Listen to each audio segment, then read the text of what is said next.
We then all did just that, including the return. There is definitely a mushroom cloud, said George. I then heard of a high five from Sam and Dr. Cassius. How long should we stay down, George asked. Until I can see outside again, said Dr. Cassius. How long will that be? George asked. I don't know, said Dr. Cassius. George, can I rephrase what Dr. Cassius just said to you? I asked. You should ask me, not George, I said. Sure, said George. When the tear gas clears out of Robbinsog, I said. There was tear gas for a few feet above me, but I couldn't tell how much. How long will it take? I asked. A single dose takes about 20 minutes, so I'm not sure how long it is going to take. Longer or not, answered the return. Could you get to Mommy and Daddy's room? George asked. Do you want me to tell you something sad? Dr. Cassius asked. What is it? George asked. Your parents cry so much they probably wouldn't know when tear gas is in their room, answered Dr. Cassius. Really? I asked. What makes that sad is they cry around each other a lot because they love each other, George asked. It's sad, but in an embarrassing way, said Dr. Cassius. I cried on one of those nights we were in New York City, I said. That's different, though, said Dr. Cassius. Why? I asked. I can be separated from you. Clearly it was easy to separate than my parents, answered Dr. Cassius. I then went up into the tear gas cloud and I went laid back down crying because of it. Now do you see my point? I asked, crying. I do, but still, I am not thinking okay, said Dr. Cassius. Why? The return asked. Dr. Cassius then looked furious. New rule of thumb. If you say something that I think is stupid, then I am not going to answer, said Dr. Cassius. Okay, said the return. There was a pause that continued as we continued waiting for the tear gas to clear out. So why aren't you answering my question? It was not stupid. It was stupid and everyone knew it. Because you were a cunt, said Dr. Cassius. I really could tell Dr. Cassius wanted to kill her. Let's play a game, said George. Sorry, George, not now, said Dr. Cassius. Okay, said George. It really is not meant to be punishment at all. It is just that Dr. Cassius was saying before George interrupted him. I get it, said George. There was a pause as I could see Dr. Cassius was looking around. Do you know where that briefcase with the cure in it is in? Dr. Cassius asked. You put it on the table, I said. Okay, said Dr. Cassius. I was crying already from the tear gas, so I went to get the briefcase for Dr. Cassius. Here you go, I said through the tears. Thank you, said Dr. Cassius. You are welcome, I said through the tears. I then went back down to the ground. You are sure that the tear gas won't impact the functioning of the cure? George asked.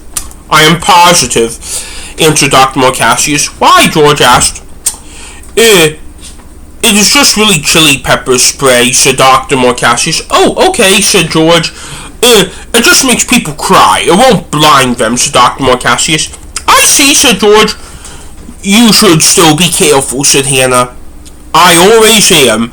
That's why I'm keeping us all down here, because we must leave before we can get up, said Dr. Cassius. Right, said Hannah.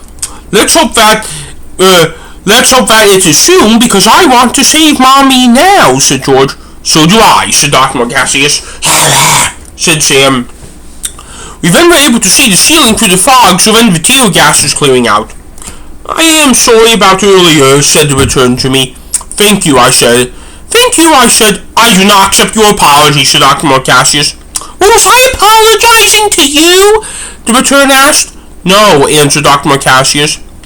Then it was none of your business, said the return. I knew there was going to be parameters to what she said, I thought to myself. It definitely looks better, said George. I know, said Dr. Cassius. There was a pause as I could tell Dr. Cassius was thinking about what else to say. Sam, how many bullets do you have left? Dr. Cassius asked. Sam, I could see, flashed to 7. 7 bullets? Dr. Cassius asked. Sam gave a thumbs up. Good, we are doing fine, said Dr. Cassius. Now the bomb smoke in the room has been reduced to just a haze in the room. Still stay down. I'll get up first, said Dr. Morcassius. How much longer? I asked. A little breeze in the hallway should be able to do it, and that should handle that, said Dr. Morcassius. I raised my hand in the air. I still felt a little bit of moisture, but not too much. How long? George asked. Soon, said Dr. Morcassius. There was a pause as we were waiting for the rest of the tear gas to clear out of Robbinsog. Soon, said Dr. Morcassius. There was another pause. Now, said Dr. Morcassius. Dr. Morcassius got up, and because the smoke cleared out, and the rest of us soon followed. That was uncommonly quick, said George. That's why I wanted you to stay down before you got up, said Dr. Morcassius. Okay, said George. Hannah, can you check the situation out the window? Dr. Morcassius asked. Sure, I answered. I then walked to the window, and there was still a lot of smoke outside. There's still a lot of smoke outside, I said. Good, that should buy us some time, said Dr. Morcassius.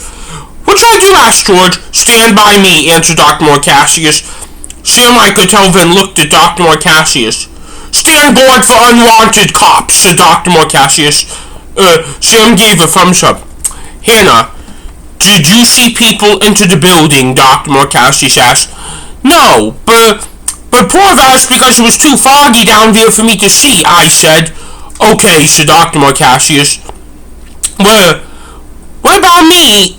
Answered the return. You had one job and blew it, answered Dr. Morcassius. What was it? Answered the return. To shut the fuck up, answered Dr. Morcassius. The return shrugged as she was sitting back on the couch. Always expect the unexpected, everyone, said Dr. Morcassius. I then saw Dr. Morcassius walk toward the kitchen.